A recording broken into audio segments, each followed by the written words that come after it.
కోటి మఠానికి పీఠాధిపత్యం వహించారు చంద్రశేఖరేంద్ర సరస్వతి మహాస్వామి వారిని ఒక మహాపురుషుడు.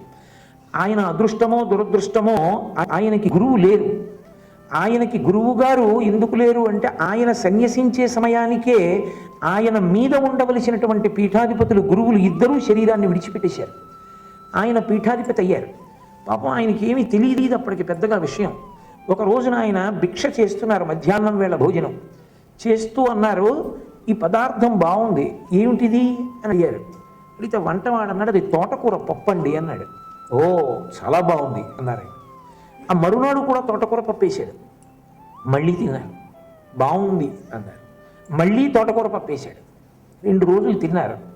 5వ రోజున అడిగారు, రోజు తోటకూర పప్పు ఎక్కడదని అడిగారు. అడిగితే అతను అన్నాడు, మన మఠానికి మీ శిష్యులు చాలామంది వస్తారు, నేను వాళ్ళతో చెప్పాను గురువుగారికి తోటకూర అంటే ఇష్టం, అందుకని తోటకూర పప్పు తింటారన్నాను.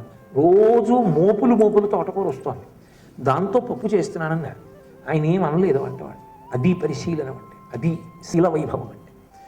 ఆయన ఏమీ అనలేదు. మరునాడు భిక్ష సమయం అయింది. ఆయన భిక్ష వేళటికి విస్తరి ముందు కూర్చోకుండా గోశాలలోకి వెళ్ళారు. గోశాలలోకి వెళ్ళి ఆవు పేడ తీసి నాలుక మీద రాసుకున్నారు. రాసుకుని గదిలోకి వెళ్ళిపోయారు. మరునాడు మళ్ళీ భోజనం వేళయింది. మళ్ళీ గోశాలలోకి వెళ్ళి పేడ ముద్ద తీసుకుని నాలుక మీద రాసుకుని వెళ్ళిపోయారు. 3వ రోజున ఇది పీఠం శ్రీకార్యం అంటారు, మేనేజర్కి తెలిసి పరుగున వచ్చాడు. అయ్యా, ఈ 2 రోజుల నుంచి మీరు భిక్ష చెయ్యట్లేదట, భిక్ష చేయవలసిన సమయానికి గోశాలలోకి వెళ్ళి గోమయం పేడ తీసుకుని నాలుక మీద రాసుకుంటున్నారట, ఎందుకని అడిగారు. ఆయన అన్నారు, నేను కంచికామకోటి పీఠాధిపతిని, ప్రపంచానికే మార్గదర్శనం చెయ్యవలసిన పీఠానికి ఆధిపత్యం వహించాను. నా పేరు తెలియకపోవచ్చు, నేను సత్యదండం పట్టుకుని కాషాయం కట్టుకుని నడిచి వెడుతుంటే శంకరాచార్యుల వారు వస్తున్నారు అంటారు. నేను ఏ ఊరు వెళ్ళినా ఈ వార్త వెడుతుంది, శంకరాచార్యుల వారికి తోటకూర పప్పు ఇష్టం. కొన్నాళ్ళు తీసుకొస్తారు, ఎండాకాలం వస్తుంది, తోటకూర దొరకదు, ఎక్కడి నుంచో కష్టపడి తెస్తారు. ఈ శంకరాచార్యుల వారికి తోటకూర తేవడానికి చస్తున్నామంటారు. 10 మందికి మంచి చెప్పవలసిన వాడిని, ఇంద్రియ నిగ్రహం గురించి చెప్పవలసిన వాడిని తోటకూర పప్పు నోట్లో పెట్టుకుని ఇది రుచిగా ఉందని వంటవాడితో చెప్పాను. అంటే ఒక నాలుకని నిగ్రహించుకోవడం చేత కానీ నేను ఆ నాలుకతో దేశానికి అంతటికి మంచి మాటలు చెప్పనా?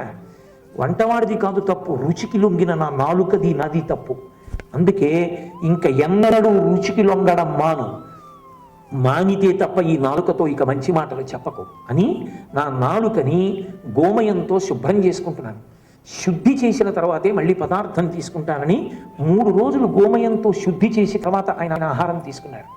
అంటే ఆయన నిజంగా ఏమైనా నేను ఏదో అన్నాను కానీ నువ్వు వెళ్ళి వీధిలో అందరికీ చెప్పగలగా అన్నారు అనుకోండి, అది కూడా అనొచ్చు.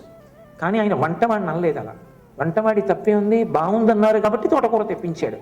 అతని ప్రేమ అంతంది. కానీ ఒక పీఠాధిపతిగా ఉన్న వ్యక్తి అలా నాలుకకి రుచికి లొంగచ్చా? ఆయన వెంటనే ఇంత పెద్ద పీఠంలో ఇంత పెద్ద పదవిలో కూర్చున్న నేను ఇలా ప్రవర్తించకూడదనుకున్నాను. అనుకుని వెంటనే గోమయంతో శుద్ధి చేసుకున్నారు.